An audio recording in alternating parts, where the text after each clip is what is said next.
What's going on, Niner fam? This is your boy Peter Lucas, and this is the Niner Fanatic Podcast. I'm here with my special guest today, Bashur Bashar, how's it Zakur. going, man?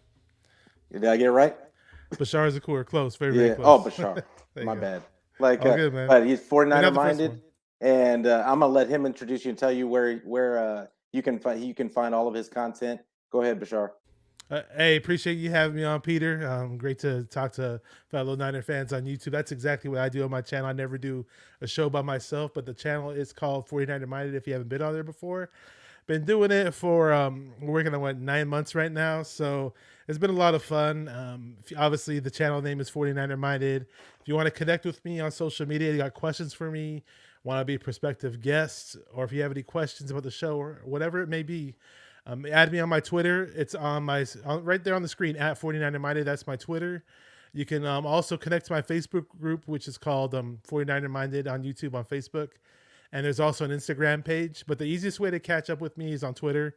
But yeah, just connect with me on social media, subscribe to my channel, and I had Larry Kruger on there recently, which was a lot of fun. You know, he was a big radio host on KMBR for many years. Did so many 49er post game shows on KMBR, and it was great to have him. And I love collabing with the fellow YouTube content creators. It's always fun, and yeah, just looking for. I'm probably gonna have some mock draft shows lined up this upcoming Oh week yeah. once Easter is all said and done. So Yeah, for sure.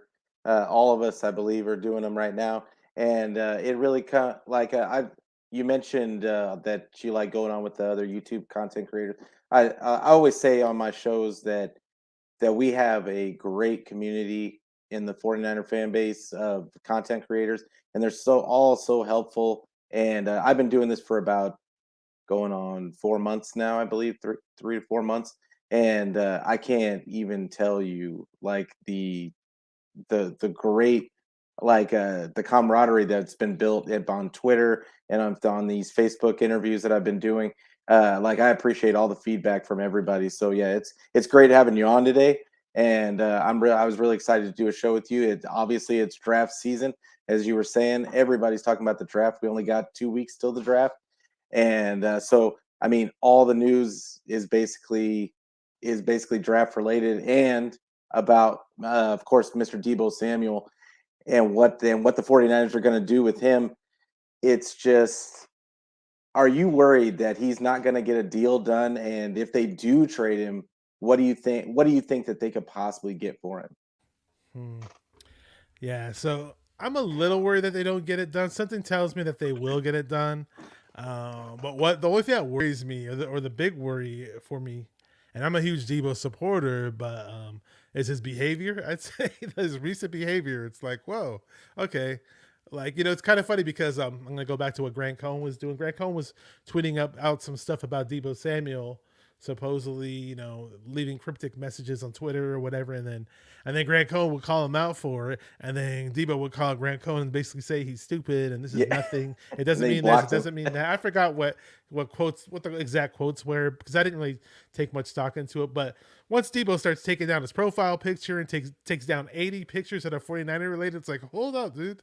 This is Yeah, your legacy as an NFL player, and the 49er fan base has invested a lot of time and money in supporting you, and I know we know that you want to hit the big payday and all that, but it's like, it's a little early. I mean, when Debo and George Kittle got extended, it was a little further down the road. It wasn't like right away before the draft or anything like that. So I don't know, man. Hopefully they make something happen. I would hate to see a trade go down. I always feel like we get the short end of the stick on trades, anyways. Especially like in that Buckner trade, that was a weak trade, and I do not want to do a trade. I don't want to trade Debo at all. But if we do a trade, we better have all the leverage in the world and demand all kinds of crazy compensation because no way in hell I want to get rid of Debo. yeah, I agree with a lot of the things that you said. Like it's hard because I think that we look at Debo and he was such an integral part of what our team last year, and he was pretty much the whole offense, considering that we had Jimmy at quarterback. So it's really frustrating that it even came to the posturing that I really think all of it is just posturing by Debo, and he's trying to get compensation that he feels he deserves. I mean, I would feel some kind of way if I was doing all the work and Jimmy Garoppolo is getting credit for taking us to an NFC Championship game. I would get upset. But and so I understand that he wants to be compensated. I think that the whole scraping your IG clean of all things 49ers, it's just a negotiating tool, and it's sad that it has to come to kind of childish games like that, but I mean, everybody's got to use the leverage that they have, and in actuality, I don't think Debo really has much leverage considering he's a second round pick and he doesn't have that same. He's not going to get the same compensation like if he like that. He doesn't have the same trade value that I would say like that a normal like a Stephon Diggs or somebody like that. Just because I think teams are going to view him in the light like okay, he's in the Shanahan offense. They use him in a certain way. Would he have the same value on our team? Which I think Debo can do anything. But I think that we're as 49er fans, we just love Debo, and I do believe that he can do everything. But I think the way that other teams look at Debo might be a little different than what our view of him is, if that makes any sense. I don't know how you Yeah. felt about that. Well, the way I feel about it, well, let's first of all let's address something. I addressed this on my show yesterday, and let me say really quick shout out to Niner Nate. I saw him in the chat. I don't know what go he's talking about, but that's my homie right there. Niner Nate's nod says he just dropped his YouTube channel right there, so What you up, guys Nate? guys Yeah, check he was on my his show channel out. last week. Okay, cool. I've had him on before. Yeah, Yeah, but let's address something really quick. Trent Baalke, I mean, the jackass who he is, that he is, gave Christian Kirk a freaking 4 year, yeah, 72 million contract. crazy. You know, totally not worth $37 million guaranteed. I can't even believe it when I'm reading it up right now. Like, I'm in total disbelief when I read the details of that contract. What are you doing? That Yeah, destroys the whole wide receiver market. The guy is not even a freaking starter. Not a starter. yeah. He's the third freaking wide receiver on the fucking card. Sorry, man, I'm dropping f bombs. Oh no, don't This worry really about it. pisses me off, dude. I mean, as a fan, I mean, we're in this whole Debo debacle now. I mean, who knows what Debo would have demanded had that contract not taken place? Who knows? But I want Debo to get his money. Sure, I love the guy, but who knows what happens now? I mean, it's all up in the air. And hey, to Debo's credit, in my opinion, he is an elite wide receiver. He's playing with a mediocre quarterback, and you know, he had to turn something into nothing for the majority of the season, catch Yeah, these little passes that were behind him or too low or whatever, and turn up the field and go crazy. And it's unfortunate because like this whole using Debo as a running back thing, and you know he ran for 8 rushing touchdowns and the whole wide back thing, whatever you want to call it.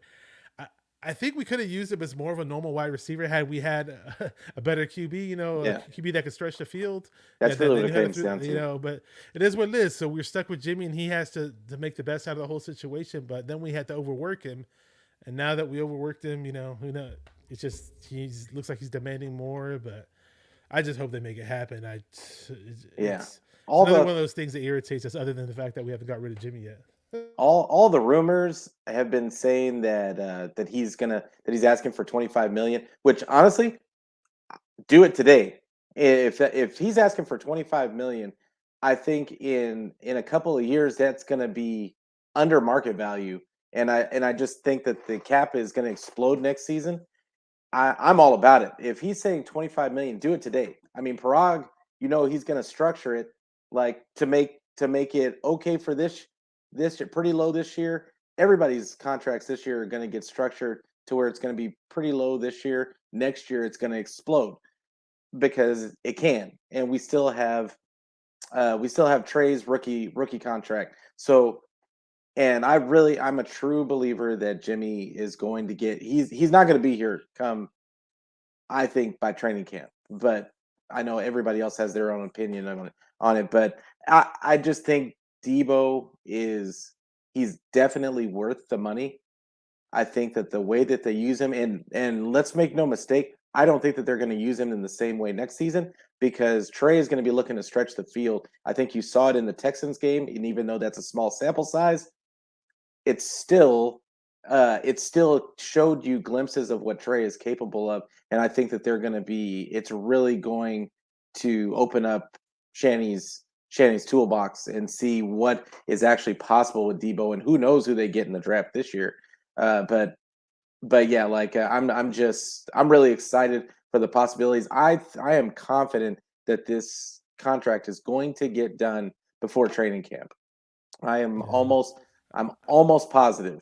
But Okay, okay. I wish I had that same confidence you yeah, do. I'm Not that I think it's gonna happen. We sign him by mid season or something, or who knows that we yeah. trade him. But I do want to feel a little bit more confident about the situation. But part of me tells me, to slow down. They might get something done. So we'll see. Yeah, I mean, look, you just got to look at the Kittle when they got the Kittle deal done, when they got the Warner deal done, when they got Trent re-signed. It they don't get things done until the last second. That's what they before training camp, and that's what they do. I don't necessarily agree with their methods all the time, but somehow our teams just end up being good, even though they don't do the things We did, that we yeah. ask them to that we think they should do all the time. They just end up putting together a pretty solid team, and I think we always have a great coaching staff, which helps matters. So, Yeah, I mean, it worked for the Rams this one season. hmm Everything fell their way. But for the most part, those who splurged the most in the free agency don't necessarily come out on top. yeah, So I know, and I know, people. I was one of the guys too who I wanted more money allocated to free agency with the whole Jimmy contract that we're still stuck in limbo with. yeah, But at the end of the day, we'll probably still find a way to make things happen, and maybe who knows? Maybe we get rid of Jimmy by draft day or right before training camp. Who knows how that happens? And maybe we're able to pick up a couple of pieces that help us along the way. So I'm gonna be a little patient with this as a Niner fan. Slow down, and I'm only gonna panic if Debo gets traded and we get totally fleeced. How about that? yeah, So for we'll see. sure. I can't see us getting fleeced for Debo. Like I with what Tyreek Hill just got, and what they got for Devonte Adams. I just don't. I know that Debo. I don't know if the rest of the league looks at Debo in that way, but I still think that it's going to be fairly similar to the compensation. Maybe not quite as much, but I think that the compensation would be that much. And honestly, I don't even want to talk about if Debo gets traded because I'm really confident that they're going to do everything in their power to keep Debo on the 49ers. I think that it's a tricky situation because they are gonna have to re-sign Bosa next year also. And I think that that complicates things a little bit just from the a structure standpoint. So we'll see. Like, but I know it makes everybody nervous, including myself. But I'm confident in that Lynch and Shanny know what they're doing, and they haven't led us really astray. Yeah, we've had injuries, but I mean you can't really blame them for those. And even that they've tried to improve every year on the mistakes that they've made over the years. So yeah, I'm confident that they learn from their mistakes and that they're not going to make a new one. I think the only real big knock on the whole John Lynch era, in terms of player acquisitions and all that and the draft, is that we didn't always necessarily hit on our first Yeah, round early in the draft on our first round picks or whatever. And knock on wood, hopefully yeah, Javon Kinlaw helps clear that up a bit. We not that I have the ultimate faith in him, but sure I want him to succeed. I want him to be healthy, and I want him to be an integral part of our team. And I love the Ayuk pick. Ayuk was in the first round. Hey, and Trey Lance is yep, picked in the first round.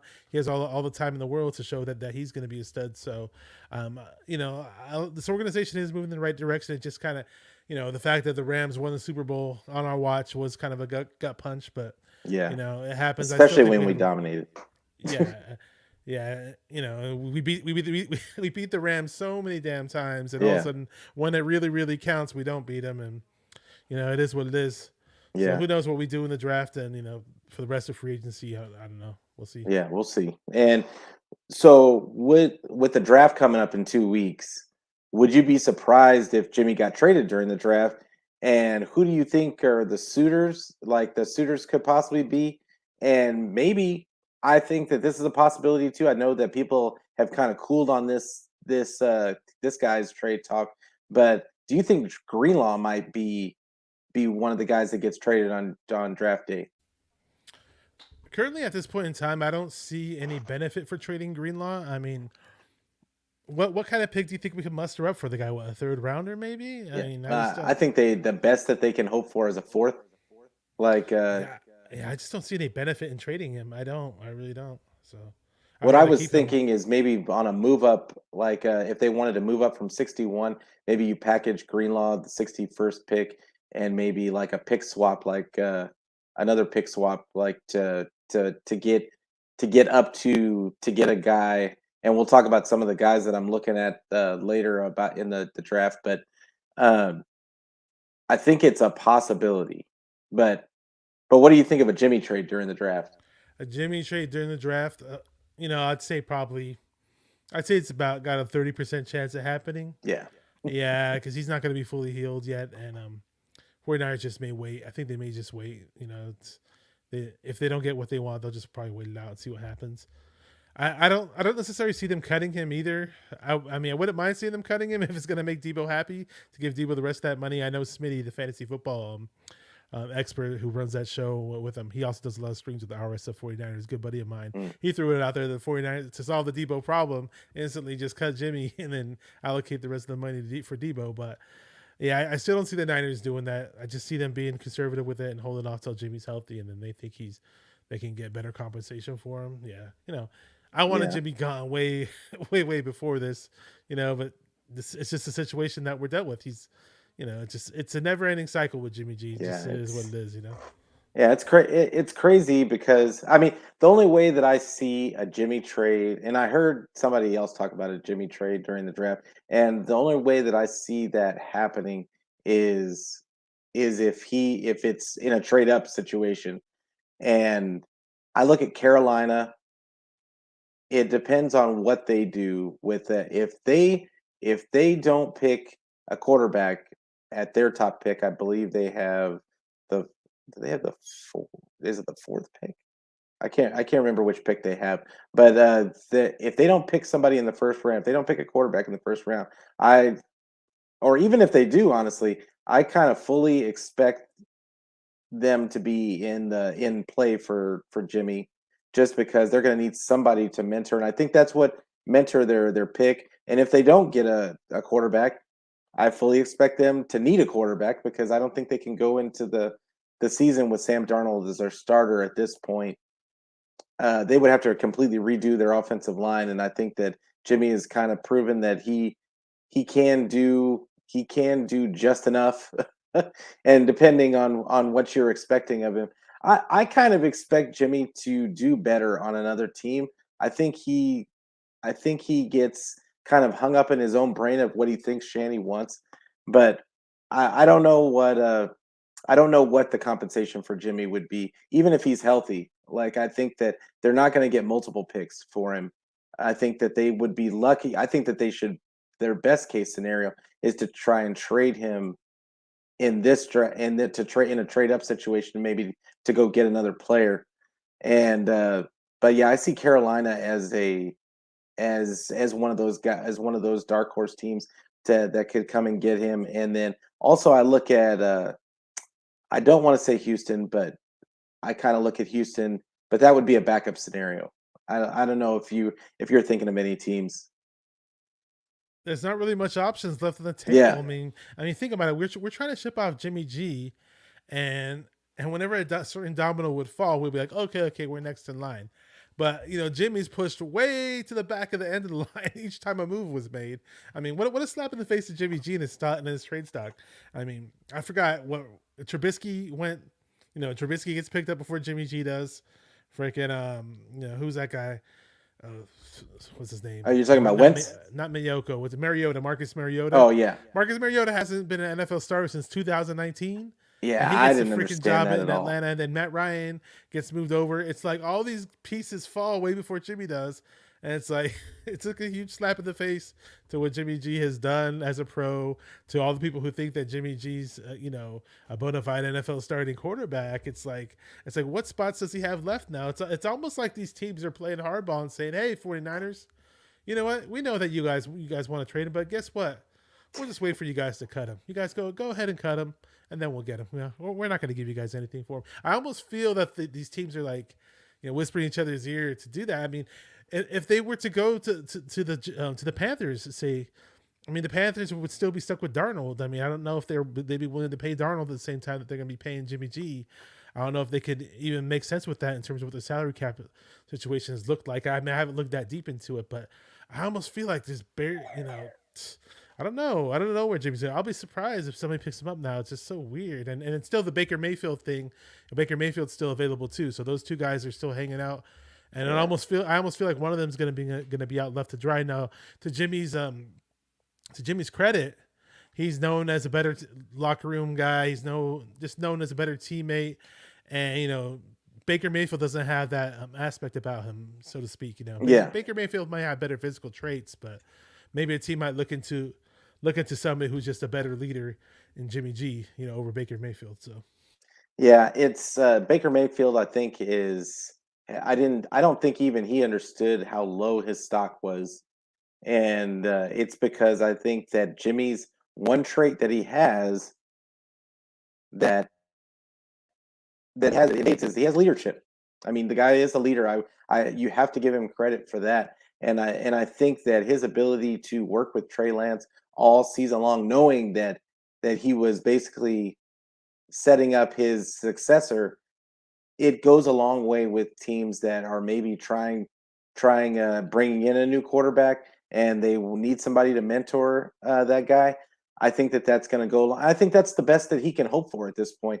I think he kind of got exposed last year for his limitations, and and it is what it is. Like teams, I don't know if they're ready to go into a full season with Jimmy at quarterback. I mean, honestly, with all the injuries that he had last season, I don't think anybody expected him to make it through the season with the shoulder injury and the thumb injury. I thought it was going to be Trey season after that. Like especially after the shoulder injury, I thought that he was gonna end up having to give it up to Trey. But it's just you never know what Kyle is thinking all the time. It's just crazy to me. Like really, that we're here now, and that I thought that they should have traded him as soon as they drafted Trey.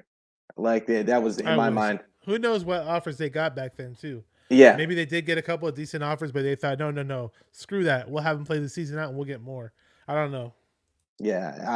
I don't know, man. Like it's crazy, but the green. I think that the Greenlaw trade is a very real possibility, just because they don't really use core or linebackers that much in the way the NFL is now, and all the cover four and all those nickelbacks in all the time on 70% of the snaps.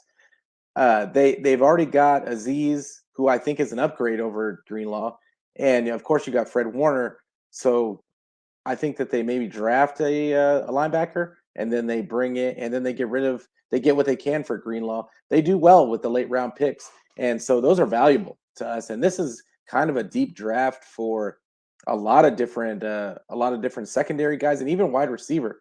So I wouldn't be surprised at all if they use him in some kind of trade. Um, but do you think but that goes right into my next question is, do you think the 49ers trade up, and who do you think that they'd be willing to trade up for? Who do you think, do you have anybody in mind that would be that you just think that the 49ers would be great in their system?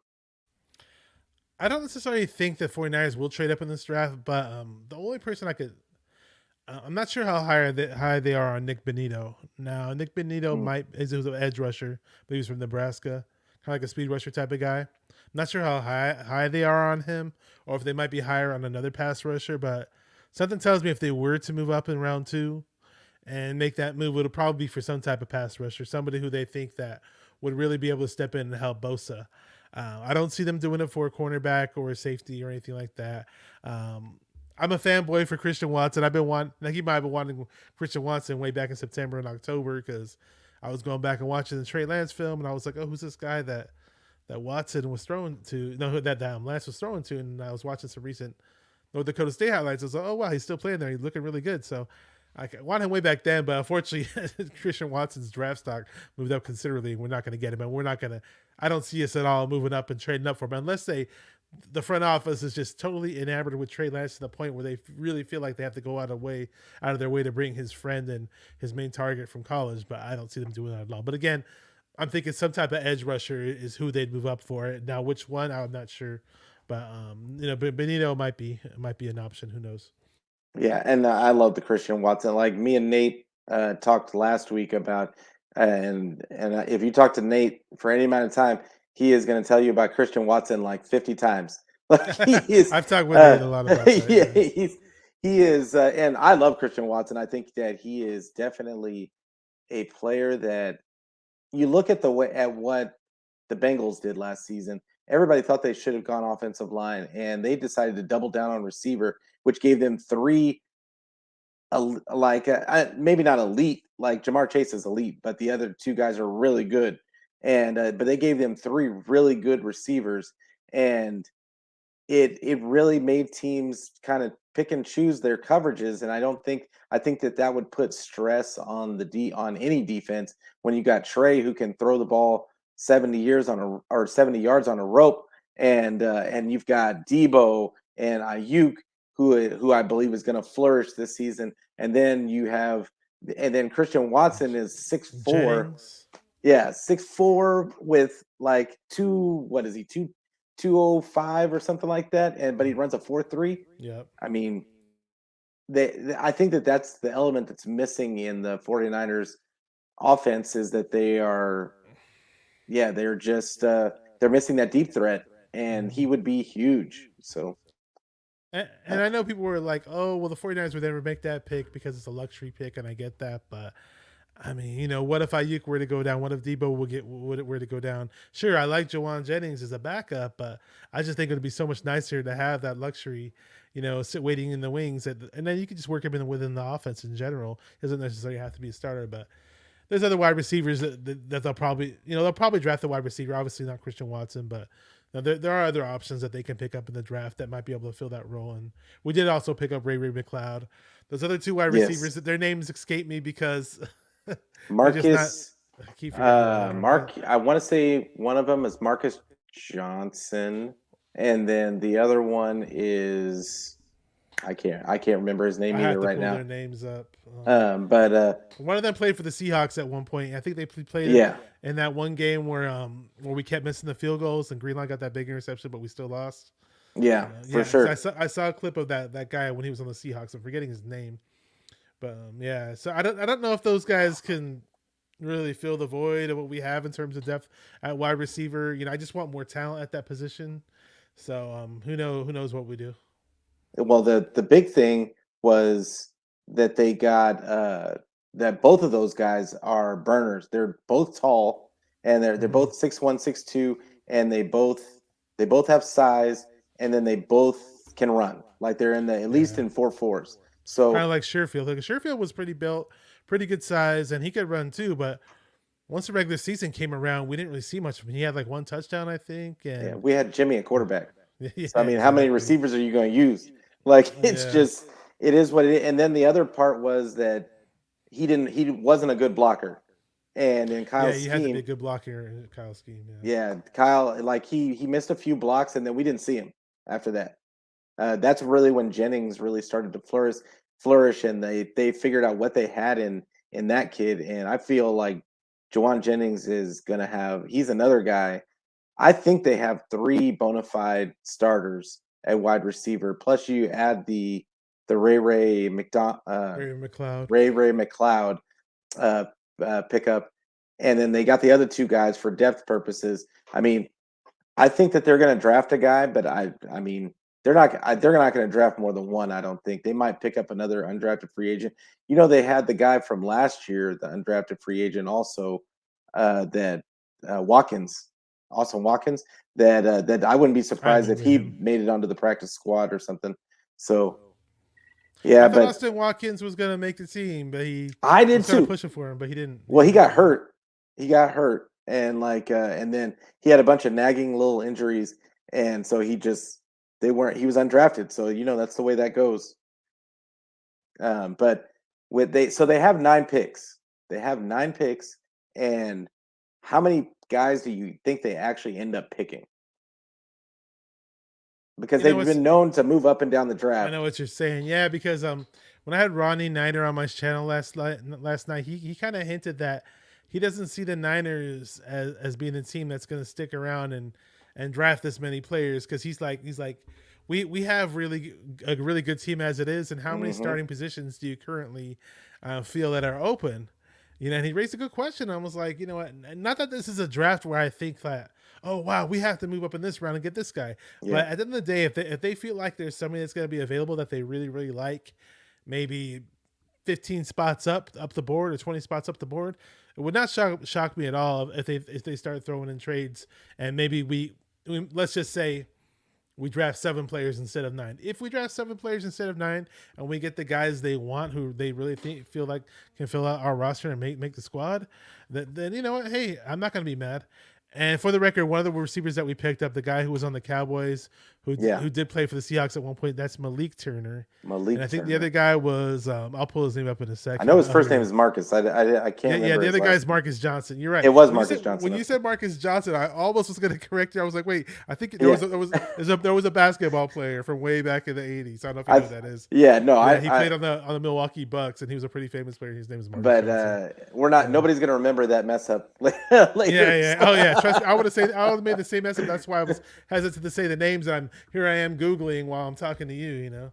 Yeah, the but let's look at the mock drafts that I think like I asked you to do a mock draft with me on here, Yeah, and let's do it. we're gonna use the PF. I use the PFF That's fine. That's what I use. mock draft simulator. I feel like it's the closest to what could actually happen. Hmm. I think all the mock draft simulators have their own little algorithms, but PFF really kind of seems to me like it's the closest one to what could actually happen. So, um, Let's do it. why don't you go with who you got at 61? We didn't do any trades, just so everybody knows. We didn't do any trades in this one because that can just murky the waters, and we didn't want to get all super crazy. Hmm. But we're doing this one with no trades. But who do you got at 61? Okay, let me do this while we're doing this. I'm gonna pull up the mock draft simulator on my window. Hmm. While we're doing this, so I can give you exactly who I'm gonna get. All right, how about that? All right. So we'll do that because I've done this so many times and I do this really fast, and I already hit start draft and I'm ready to go. I'm not doing any trades. I'm just sticking with our picks. How about that? All right. All right. So it's going down the clock, and I'll tell you who I'm going to get. What we're at 61, and there's about 15 more picks until I pick. So yeah, I'm on the clock. All right. So on my end, who I see available, high on the board right off the bat, it says Brian Osmoir. He's a linebacker from Oklahoma. I'm not taking a linebacker that early. No, and you know what? I'll tell you who else there is. The next person they have down the board is Kingsley and Agbare from South Carolina. He's an edge rusher. I Okay. am keen on my edge rushers early on in this draft. There's a tackle named Abraham Lucas from Washington State. I Hmm. would like to beef up the O line. I just don't think that we need to do it this early. There's Cameron Thomas, who's available. Next down the line is an edge rusher from San Diego State. So there's Troy Anderson, linebacker, Julian Tolbert, Darian Kennard. Julian Tolbert's a wide receiver from South Alabama. But I'm gonna make it easy. I'm gonna go with the pass rusher, who is Kingsley and Akbare, 6'1", 258 pounds. Doesn't necessarily have ideal size as a pass rusher, but he had one of the higher pass rushing grades in the country.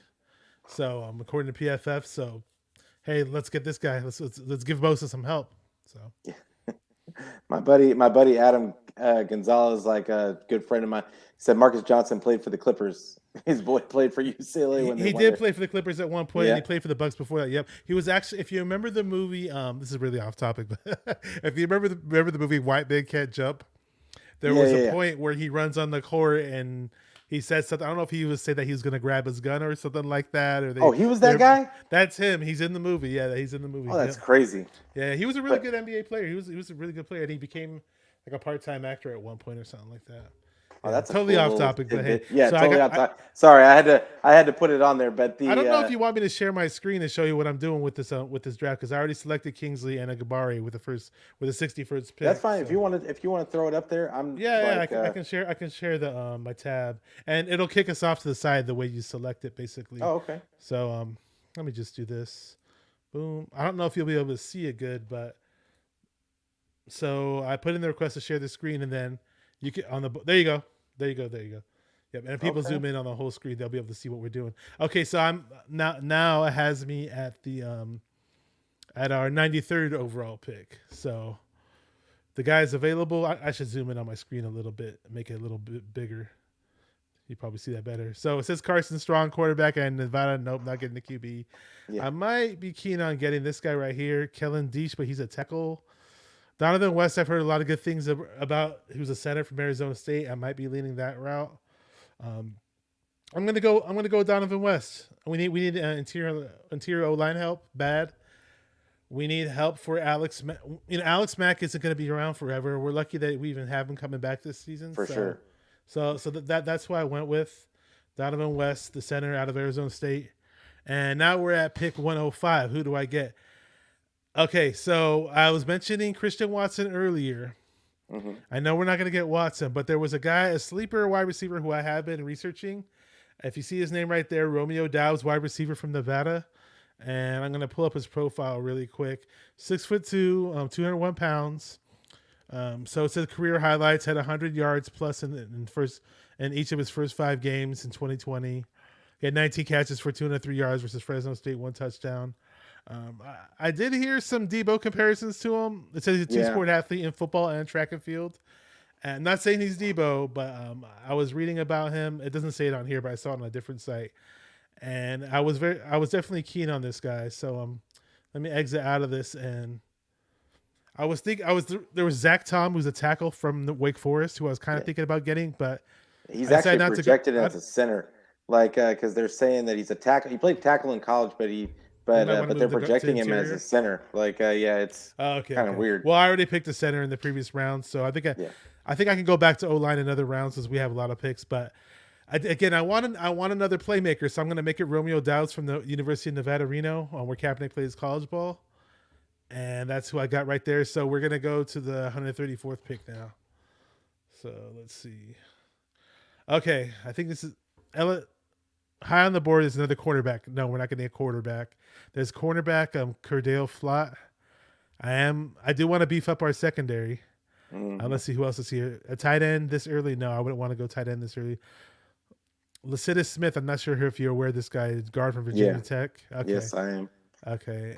I do want to go back to O line, but I'm thinking this early I'd rather go with a corner. And I know not really too familiar with this guy, Cordell Flott, but He's a he's a really solid versatile piece that can play inside or outside. He's got he's a really long guy mhm. and he has speed. He's just really light. He's only like 175 pounds or 180 pounds. Got it, got it. Like, but he has really good technique from what I understand. Like that's what I've heard. Yeah, I was gonna try to pull up his NFL combine his NFL.com profile. So we're saying 6'2", 170. Because he Hmm. has 8-inch hands, 30-inch arms, and it says NFL comparison. Rashard Robinson isn't that the guy that we had at one point? Yes, yeah. Like I mean, but we had him Yeah, before the slot corners were considered starters. yeah, So we were expecting him to be an outside guy, and that got was it. Yeah. not what So he was. it says tall with long arms, battles his tail off, playing in and out, easy hip swivel, runs well, twitch and slap talent to disrupt the catch, plays with good discipline and zone coverages. Weaknesses, slender, like you said, slender body type. Yeah, I'm willing to take a gamble on this guy. yeah. He can gain weight. Yeah, I think we could always get him in that NFL weight room, have him beef up a little. Yeah, and he's not gonna have to be the man right away either. Exactly. So we're gonna go fast forward to the other picks. Yeah, I'm a little curious because I've seen this guy. Do you know much about Noah Ellis? I've seen I his name do. pop up a lot of my mocks, but I just don't. I didn't really research him too much. So I was listening to the Locked On 49er podcast Oh with yeah, Croc and BD and Peacock, and Peacock, yeah. they mentioned Eric Crocker mentioned Noah Ellis. So it was like I think it was about a week and a half ago, Hmm. and so I had to look him up, and then I looked at some of it. The guy he's really kind of similar to he kind of plays similar to DJ Jones, and Okay. he's a run stopper. He's a run stopping guy. He hasn't Hmm. even scraped the surface of what he possibly can do from what I saw. Hmm. And because I looked at a few of it. I mean, just all I could look at was his highlights, but what I saw from him in the highlights were just like really strong anchor, really plays with a lot of heart, and he's like a hustle guy, and but he's always trying to be better. And what Croc said that he'd heard from guys that knew of him was that whoever gets him is going to get a steal. Oh, okay, okay. You know what? So, with what you're telling me, with what you're saying, when that Crocker said, because right now on the board I see Noah Ellis, I see Zaquandre Wright. I don't want to go running back this early. Josh Mm-hmm. Johnson, wide receiver from Tulsa. Obene Eze, tackler from TCU. These guys are like a few other offensive linemen I see. I know we lost DJ Jones, right? And we Yeah. lost, who else did we lose on that D line? We lost some other guy too. Was it Arden Contavious Key, Street? Arden Key, Arden Key and and Contavious Contavious Street. Street. And Contavious Street. So But they have 12 people on. They have like 12 guys on the defensive line right now. Like, but there that doesn't mean that they can't bring on you know, I'm another gonna guy to make it my compete. pick. I'm gonna make Yeah. it my pick because you're saying that he might be a steal. So I went ahead and selected him. So the Zakondre Wright is still available. Josh Johnson still available, wide receiver. Um, Zonovan Knight. The only running back I haven't studied running backs too much. The only running back I really focused on. There was a couple guys, but one guy that stood out to me was Pierre Strong because he just has that Hmm. speed on the edge. Yeah. Like right now, I see Reggie Roberson available. I don't know if it's a reach because we already picked a wide receiver, but I see Ty Chandler. I heard a lot about. I picked him in the previous mock draft that I did with a 49er cutback. Yep. Actually, they said he hits the edges pretty hard, so Hmm. it might be a little bit of a reach. But all these other positions they're all running backs anyways. There's Zonovan Knight, Zaquandre Wright. I don't know if you want to throw in your input on these other running backs. So Mhm. the one I just like you, like I was really looking at Ty Chandler. I Mhm. like Ty Chandler a lot, and he was my backup. He's usually my backup plan if Devontae Pratt, like, because Pierre Strong, I think is going to end up going in the fifth. Like, I Mhm. think that's what he's getting. I think what he ends up going. But Devontae Price out of FIU, he is a guy that Oh, I see not him right many here. people know about. A lot of people are talking about Ezra Gray right now, Mhm. where he's not even slated to go in. He's slated as an undrafted free agent right now. But I think that Devontae Price, he's 6'1" and two. I want to say he's 205, and the guy runs a 4.3, and his running style is really kind of upright. And he reminds me. I don't want to say he would give you the same production, but his running style reminds me of a Raheem Mostert, like just Oh, because okay. he's a taller running back, Mhm. and he has that upright style where he doesn't That really get Raheem low. has, yeah. And but he can, if he gets a hole, he's gone. Mhm. He's gone, and like, yeah, you're not going to catch him from behind. There was a lot Six of foot people that two, got two close. fifteen, right here. It says Yeah. on the Oh, NFL.com 215. website. Okay, there you go. Yeah. So you like him better than that than Ty Chandler, huh? And well, You, the part that I like about Devontae Price is he's faster than Ty Chandler for mhm. one, and I think that that's the element that's missing from the 49er running game right now is they don't have a guy, just a burner. Yeah. So you And got me sold on. I'm gonna go with Devontae Rice. I do see us drafting another running back with Moster's departure. I know we still have Trey Sermon. We still have you know Elijah they're going to Mitchell. do it. I know they're gonna pick a running back. I just know. All right, so I took your advice on that one. Okay, so I know I see Marquand McCall, the defensive line of Kentucky here. This is with the 220th pick. It's round 6. I see Luke Wattenberg, center out of Washington. I see Percy Butler, safety out of Louisiana. I've seen this name a lot. Is Matt Ariza, and then I see Josh Revis. Now, see, part of me says go with. I'm not sure. I got to look up this center guy. I don't know if he's capable of moving the guard. He might be. A lot of centers are. If this is the center that maybe had fallen and might be a steal at this pick, he's second on the board right here. Might go with him. I'm not sure if this Percy Butler guy is a safety that's adequate to really take right here at this point in time in the draft either. But we're getting to the lower part of Yeah, the draft right once you now. get to the lower, you're just looking for Yeah, upside at that point. exactly. I don't know if you know too much about these guys. So Um, Luke Wattenberg, I just pulled up he his ran bio a actually. five, right? He ran like a 5.2 at the Hmm. combine, so he's on the slower side. I don't know Yeah, if I see that 5'2". Yeah. I don't know how he's gonna fit in Channy's system, but I mean, as an emergency Offensive backup, linemen don't run so much anyways though. yeah. I mean, it's straight ahead speed versus agility. We're more worried about agility, I'd say. Percy Butler is a pretty quick guy though, and he's got Yeah. good size, like as a safety. So So as far as I see on NFL.com, it says 4-year starter at center and left guard. yeah, Quick into angle blocks out of his stance, committed to caving in his down block. Trying to see says he gets his hands out early in pass protection, which is nice. I don't know. It says struggle when the power lines up over him. So I wonder. What was trying to see if he was more of a. I think he's more of a zone blocker, more so than a gap blocker, and yeah. more so than a He's power. like right at 300 pounds. Like Yeah, so. I mean, I'm but a little. centers are usually a little Yeah, smaller. I'm still iffy about the O line, so I'm willing to take this guy over because I know we picked up that other guy who's an Odin at safety, and I don't necessarily think this. I don't know much about this Percy Butler guy, but I'm going to go with this guy Luke Wattenberg. I'm really concerned about our O line, and lo and Yeah. behold, who's available in round 6 at the 225th pick? After me passing up Percy Butler, maybe I go with Percy Butler now because he's still available. He's second on the board, and then Marquand McCall is right above him. Matt Ariza, the punter, who I keep hearing all kinds of crazy things about, is still available. Adam Anderson, an edge from Georgia, is available. Josh Rivas. I don't know if I want to draft a punter, but I am a little curious about this Percy Butler guy, so I'm going to go ahead and pull up his bio. I don't know if you know anything about this guy, Percy Butler. Yeah, I Or... mean, he's got, like I said, I think he's 6'1", but he's like 195 or somewhere around there. He runs like a 4.4 or something, and but Four so three he's got six, 436. 4.36. Oh, Okay, like so I I might got have to that get wrong. this guy. I'm gonna read his bio right now. Like Actually, I mean, it might be worth picking him up just for there the you go. speed option, just for I the like his having the bio speed. already. You know why? This is what I like. Absolute stud as special teams performer. Oh, there you go.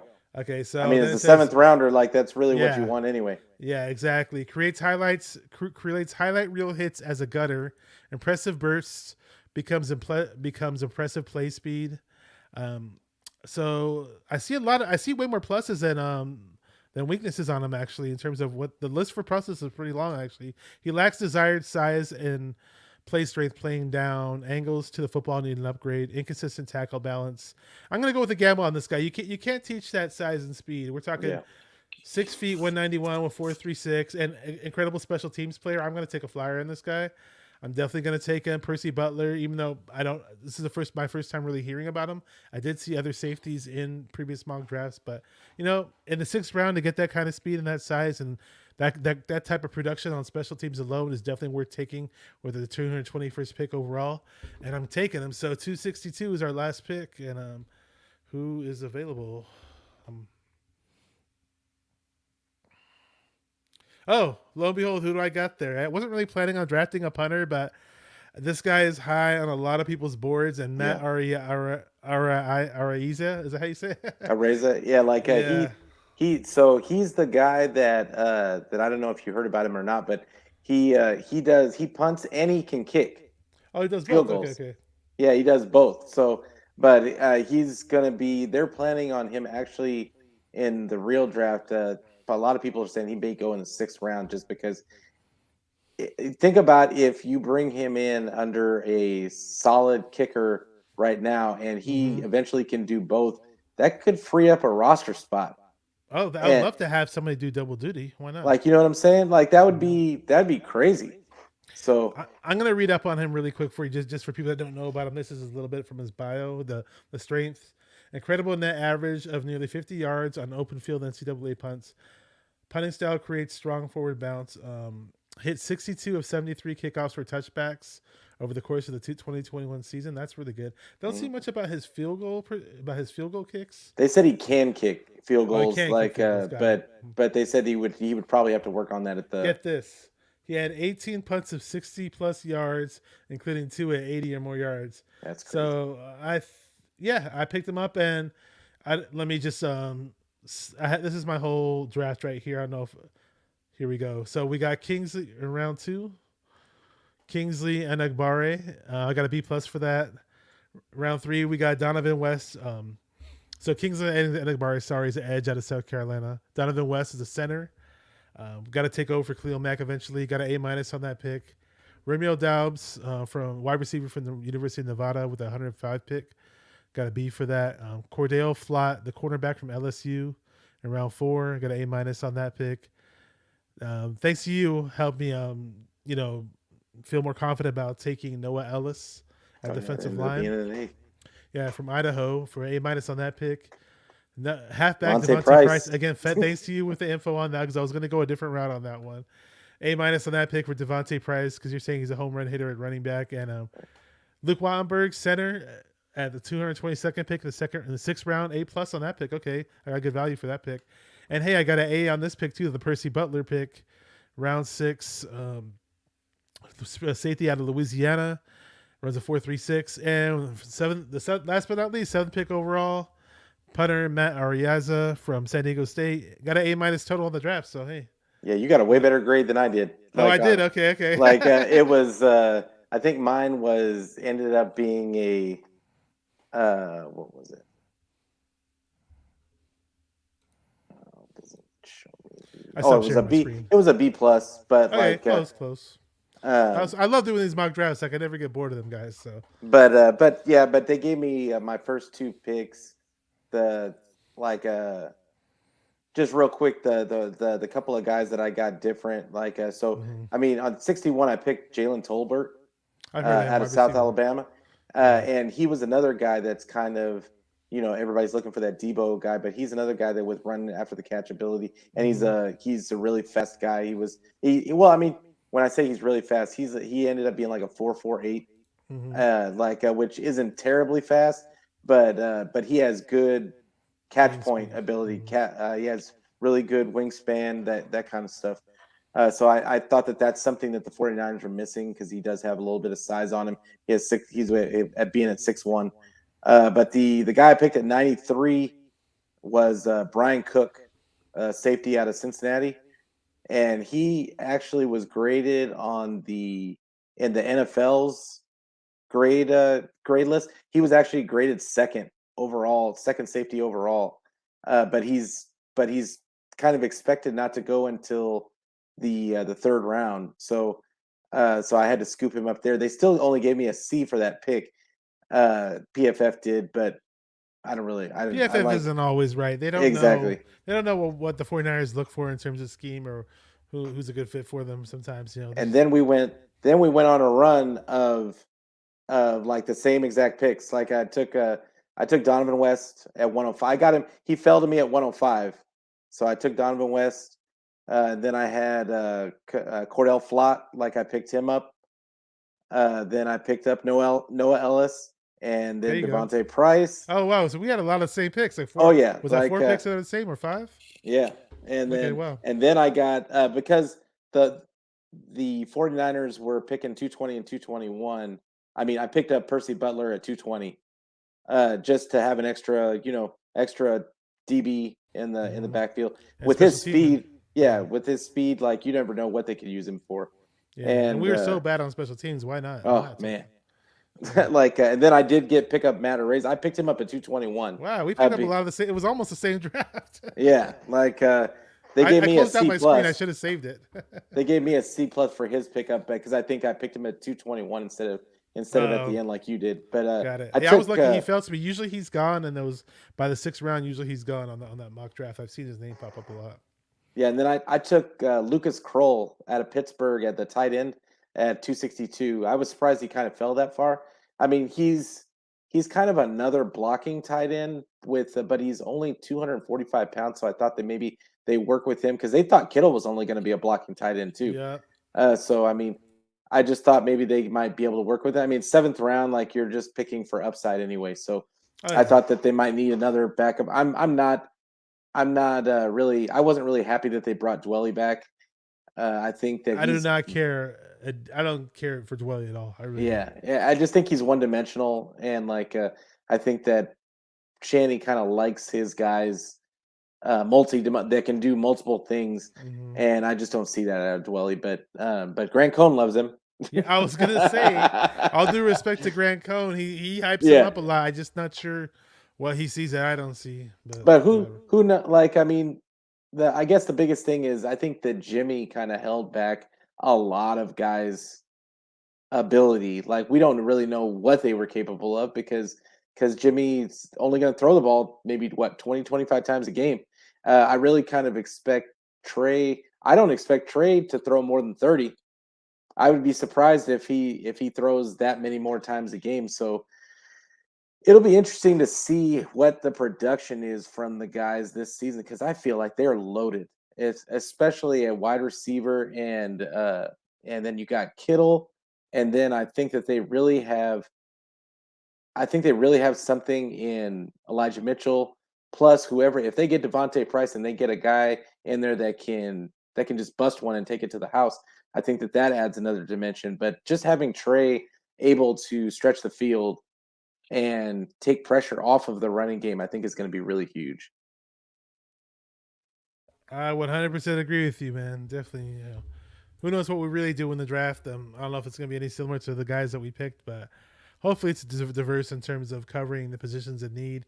I know there are times though in certain rounds where you may have to put need aside and go for the most talented player. And Yeah, I'm okay with that too. I think that's going to be a lot of what we see is that they're going to take best player available just because they are so loaded in so many spots, and you might see them take best player available, and if they think that it's better than what they have, they may just end up trading somebody that we weren't expecting them to trade, and go ahead with the younger guy just because they have depth at the position. So which was kind of my thought with Greenlaw. But I think that I know that they have depth in other spots, especially a wide receiver, and uh, and they have so many DBs and defensive linemen already on the roster that it's gonna be really interesting to see what they do because they've shown that they'll trade some guys that they're high on to get who did they trade last year? Griffith, that linebacker, and he ended up being starting for Denver. They got a fifth for him, I believe. Yeah, I wish we would have gotten more if he was a starter. Yeah, yeah. That's why I Uh, hate our trades. I feel like we always get the short end of the stick on our trades. but nobody would have thought because he was undrafted. He was Exactly. No, undrafted we, at the we time. So developed like, him in the preseason. He was starting to come up in training camp in the preseason, and like, okay, hey, the iron's hot. Let's go ahead. He has some value. Let's trade him. yeah. But man, really enjoyed having you on and like doing the mock draft.